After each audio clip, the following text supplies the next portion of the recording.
اعوذ باللہ من الشیطان الرجیم بسم اللہ الرحمن الرحیم۔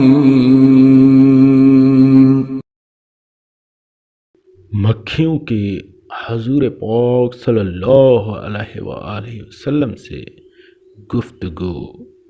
حضرت سیدنا مولا جلال الدین رومی مثنوی شریف میں فرماتے ہیں، ایک بار حضور اکرم صلی اللہ علیہ وآلہ وسلم نے شہد کی مکھی سے دریافت فرمایا کہ تو شہد کیسے بناتی ہے؟ اس نے عرض کی، یا حبیب اللہ صلی اللہ علیہ وآلہ وسلم، ہم چمن میں جا کر ہر قسم کے پھولوں کا رس چوستی ہیں، پھر وہ رس اپنے منہ میں لیے ہوئے اپنے چھتوں میں آتی ہیں اور وہاں اگل دیتی ہیں، وہی شہد ہے۔ ارشاد فرمایا، پھولوں کے رس تو پھیکے ہوتے ہیں اور شہد میٹھا، تو بتاؤ کہ شہد میں مٹھاس کہاں سے آتی ہے؟